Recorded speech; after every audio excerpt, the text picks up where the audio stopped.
I've embraced my purpose by doing what I had the wonderful privilege to understand in 8th grade. I've embraced my purpose by watching my thoughts, training myself to not think of anything that's happened in the past that was not beautiful, and by imagining all the beautiful things I wanted to happen and working on making those happen.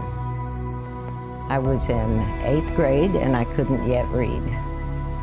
It was at the end of 8th grade, while I'm cheating on yet another test, I realized I heard the sounds of a word. I heard CH. That was she said chattel, the teacher said chattel, champion, and another CH word. And all of a sudden, I thought, that's how they know to read. Letters have sound assignments. Didn't know it. Don't know how I missed it. Probably just all the trauma. But no teacher had picked it up. But of course, I was a very good cheater. But while I was learning to read was the thing, because I swiped a flashlight from the warehouse, got under my covers, because I'd never told anybody I couldn't read. I was so ashamed, morbidly ashamed of cheating and of being stupid, and really thought I was stupid. And so I got this flashlight, got under the covers with a baby book, a 1st grade book, and started sounding out the letters. And I sounded them out because I knew I had 13 letters in my name, and I knew how they sounded. So I applied them, and that was over half the alphabet when I had CH2. And so I thought, I can figure this out. And I did. And so night after night, under my covers with a flashlight, I did that.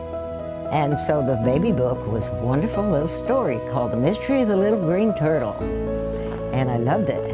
And then I went to the school library and I asked for a second book.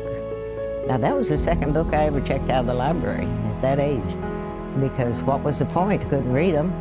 And so anyway, I got Daphne du Maurier's Rebecca.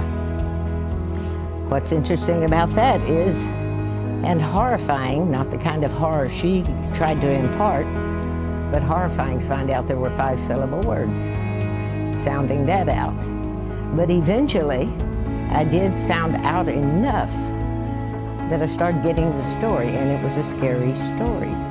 And I was suddenly so terrified that I felt like somebody was under my bed, some monster about to get me. And so I stopped reading, and I thought, why am I so scared? I've never been this scared in my life. Why am I so scared? And then I realized it was the words running through my mind from that book. I thought about the implication of that, and I thought, if that's true, words have that kind of effect on me. I can change the words that go through my mind. I can put any words there. I can save myself from this horrible life by doing that. And I was so excited to realize that. And I decided the world needed to know about those 18 years though. So at 22, I wrote my memoir. And of course, and I sent it out, and the first publisher I sent it to wrote back and said, who are you trying to kid? Stuff like this hasn't happened since Dickens wrote about it. So I thought, well, and he also said, you need to choose a less pretentious pseudonym. And I didn't know what pretentious meant, and I didn't know what pseudonym meant, so I had to get a dictionary and look it up. And did, and I thought, well, he doesn't like my story, he doesn't like my name. Okay, then I'll write something that they believe. I'll write fiction. So I wrote a novel called House of Secrets. And it has a lot of Daphne du Maurier in it, okay, because that's the only novel I'd ever read. And that book sold and became a bestseller. So I wrote a second one. It was scary too, because I knew a lot about fear. I wrote Satan's Daughters, and Satan's Daughters became a bestseller. And then there was a third one, Whispers in the Dark. And what is so remarkable is that I ended up writing bestsellers when I didn't know how to read in 8th grade. Not once did it ever occur to me when I was writing those books that they wouldn't be bestsellers. I was so ignorant. I lacked so much information. I didn't have enough information to doubt. I didn't know.